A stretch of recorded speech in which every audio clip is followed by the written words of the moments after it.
Now, it is our feature interview of the show, Brian Fargo talking all about the new Torment game. Hope you enjoy. Now, we have our great friend to the show, Brian Fargo here, the guru of gaming, king of Kickstarter. Thank you again for taking the time to chat, sir. Always a pleasure. Now, it has been a busy March for Brian Fargo, hasn't it? It has indeed. It's been crazy. It's been miraculous. It's been exciting. Now, this miraculous new adventure that we're all going to go on is the great news for old school RPG fans. You're developing a new Torment game. It's exploding on Kickstarter. What's the game about, and how was the initial reaction?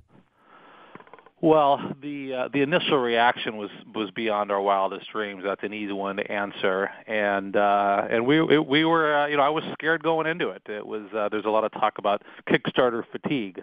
There's been a couple of high-profile ones that haven't done that well or barely made their goals. So there was some nervousness there, and there were some things. I'm always looking for the risks and everything. But we went out and we broke the Kickstarter record. We did $1 million in like 7 hours. It was unbelievable. So I would say it's the fastest Kickstarter ever to $1 million. So from a successful standpoint, that way, it couldn't go better. It was one of those instances where you'd refresh the page, 5 minutes would go by, and another $300,000 would be on the Kickstarter total. It was nuts. It was nuts. I remember I got up. I couldn't sleep all night. I got up at 5:30 in the morning, and people were sort of like almost in a Twitter lobby. When's it going to go live? And I would give them the countdown, and within seconds it was up 10,000, 20,000, 30,000. So my nervousness started to fade after about 30 minutes.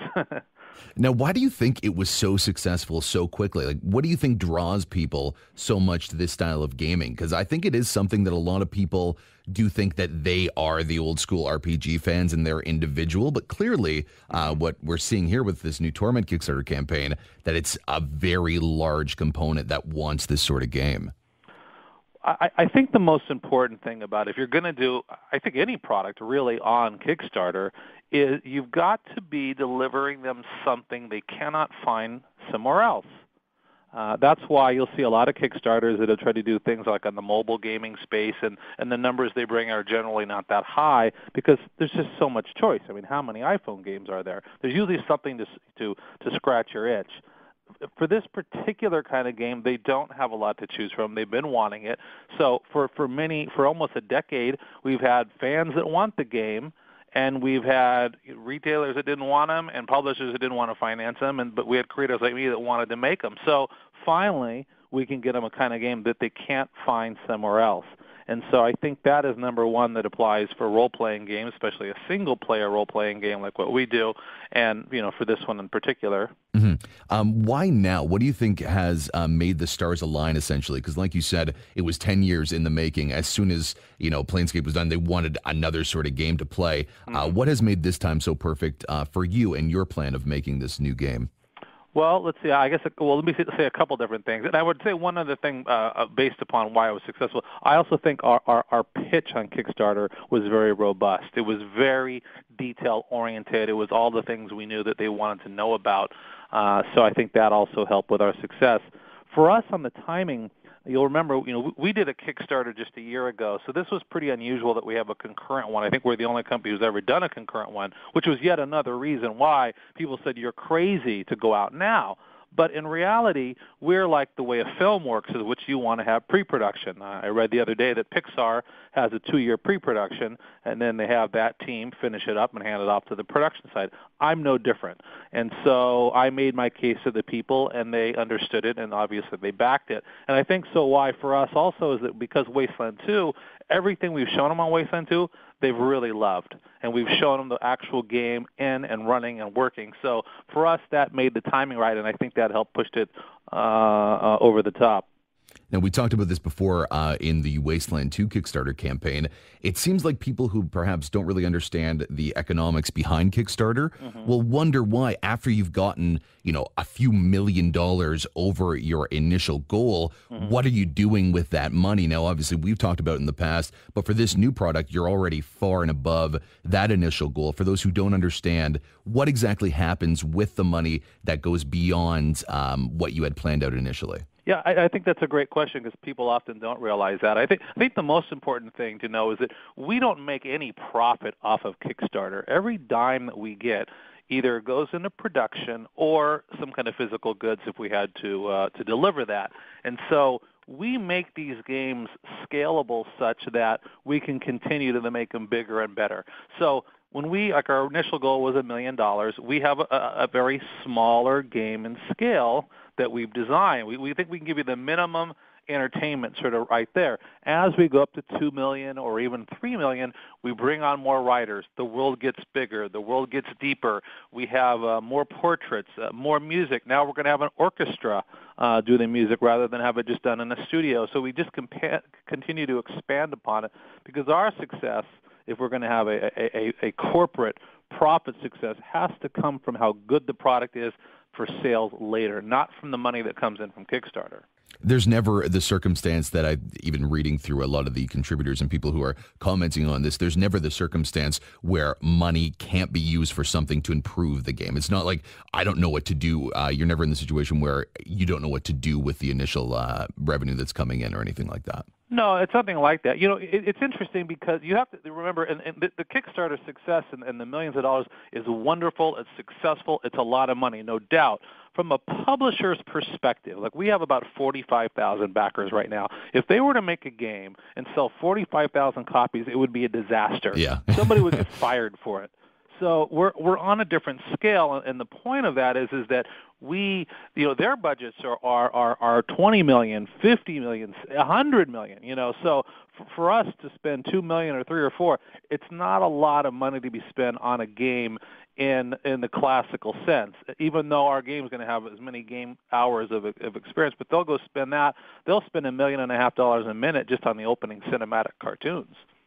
Now to the real meat and potatoes, the actual game. It's obviously very early, but looking through the campaign, that's something that a lot of other Kickstarter games didn't have. They already have a lot of information about what players can expect. Mm-hmm. Getting it right from the source, what can you tell us about what players can expect in Torment Tides of Numenera? Well, the thing that made the first Torment special and this one also is these RPGs are almost a sort of an RPG, a connoisseur's RPG. It's very focused on very intelligent writing and a lot of sort of philosophical undertones. And so this particular one is, what does one life matter? In typical high fantasy or science fiction, there's this universe, and it's like you're the center of the universe, and you're going to save the universe, whereas this world's happening with or without you.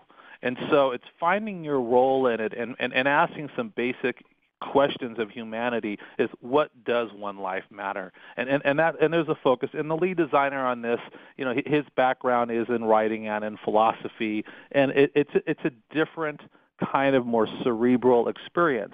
That said, if you want to make it more combat-oriented, you can, but these kind of games you can get through without almost no combat. There truly is nothing else like it on the market. And again, that's why it did so well. If you do want to play in the more cerebral style, what are some elements that you're implementing in terms of gameplay that allow you to have what you just said there, an experience that you can't get anywhere else, even in similar RPGs? Well, it's really like conversation becomes like a combat system. So your ability to spot people in things and out of things, and to spot their lies and to notice inconsistency and look for the tricks, you start to you look at the conversation in an intelligent way, and you can navigate the waters solely because of smart conversation. Or again, if you want to fight and do that sort of thing, that's your prerogative. We let the player do whatever they want. Like in many games, if you act a certain way, you could tell the designers are judging you morally in some way. We don't do that. The characters in the world may judge you, but all that matters is the consequences of your actions. Like, we don't care what you did. It's how, or they don't care, I should say. It's the actions that are what meaningful. So in that way, and what our users love, they love reactivity. They love a game where if they do something happens, either short-term, medium-term, or long-term, and it's meaningful. And that's the most important thing we can deliver for our fans. Now, in the past, we've spoken to Monty Cook during his Kickstarter campaign, and he's coming in and bringing in the universe of Numenera. Now, what attracted you to this entirely new and original universe for a Torment game? Well, for that, I must give credit to Colin McComb, and he's the chief designer on this, and that he worked with Monty some 20 years ago. Now, and a brief history. The first Torment game was called Planescape Torment, and Planescape was the Dungeons and Dragons world. Well, Colin and Monty helped create that world back 20 years ago. So here we are, flash forward to now, and we want to do something that's more personalized nature, kind of what Torment means to us, as I said earlier. And so what world? Well, there was some discussion about maybe working with TSR and Dungeons and Dragons again, but Colin had kind of been turned away, and I wasn't able to make any progress. And here Monty comes along and launches a brand new world. Perfect timing. So here we got the guy that invented Planescape, and we got a guy that's creating a fantastical new pen and paper game, and it's completely unique than what you've seen before. So it was like the stars aligned up for us. It kind of everything made it perfect that you're bringing in the elite from the past, and that guy happens to be making one of the most amazing new universes we've ever heard of, sort of thing, right? Right. It was like it was meant to be. Now, for the fans of the original, you touched on it a bit there. How will this? I'm talking about Planescape in this instance. How will this experience compare? What are you trying to do for the gamer that will make it either comparable or the next evolution of what Planescape offered? Well, I think it was like what I was saying earlier. It's really the pillars of this is that it has one is that the world is fantastical. It's not like a world you've experienced before. It can't have the typical tropes of elves and dragons and that sort of thing. It has to have a very unique, it's a multi-dimensional traveling through the planes.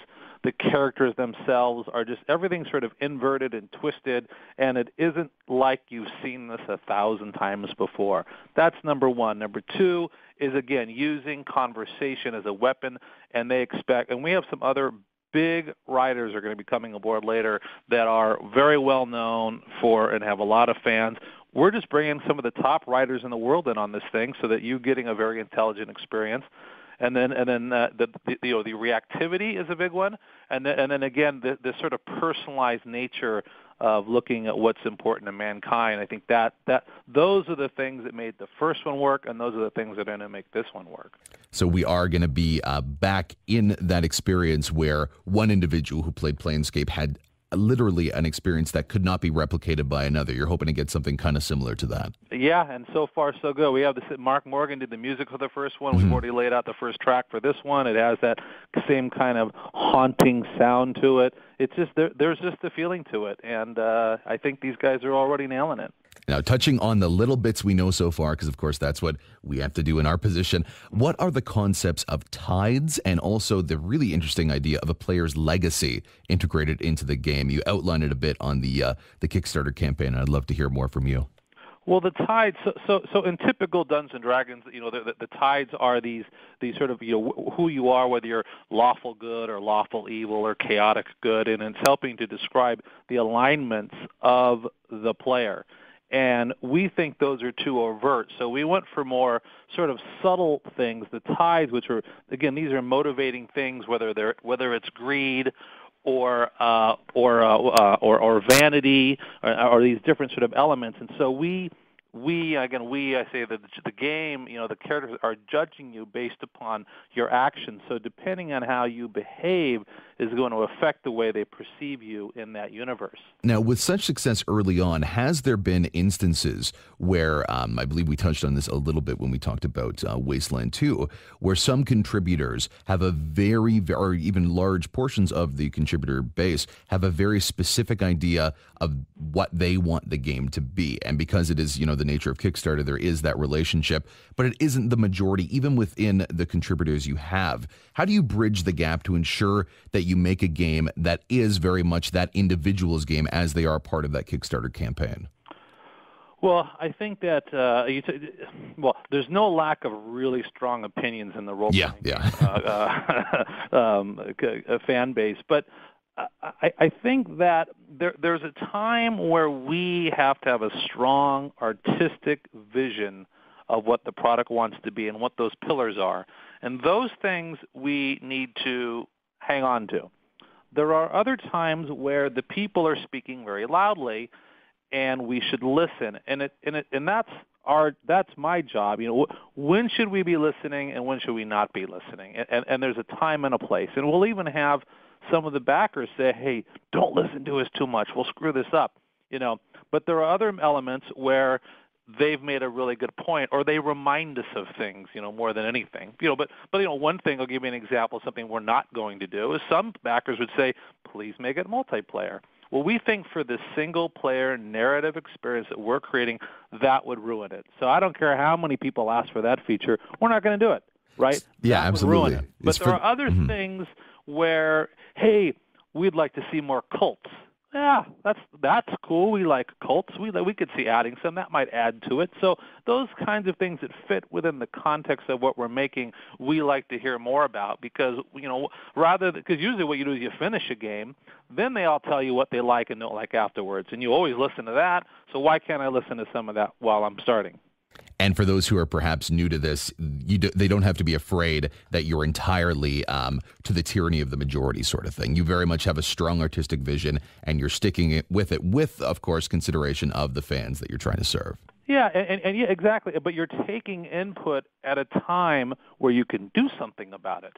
Because oftentimes they'll do beta tests or focus groups, but then it might be too late. So you're getting this information, but what's the point? If I can get that feedback that makes sense to me early on, then I want to get that. But like I said, you're right. We definitely have strong opinions about this. I mean, you look at the tides and the legacies and what's important. I mean, these things aren't changing. The thing, whether it's empathy, reason, passion, admiration, those things are not changing. We feel strongly about those. And guess what? Nobody's asking us to change them either. It's a good, healthy relationship if you manage it right.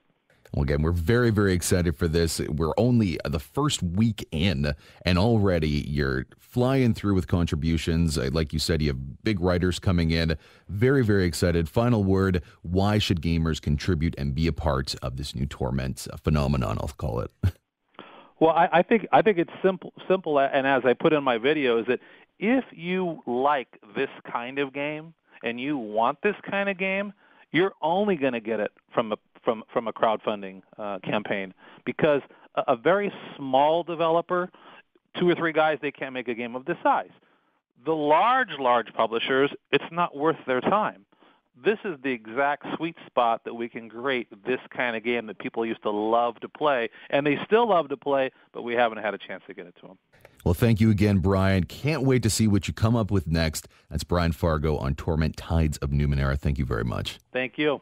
Now, the Kickstarter link is, of course, available underneath this video. Make sure you contribute before April 5th. That is the time that they have set out. If you do that, you might miss out. I'm Andy Borkowski for VGS.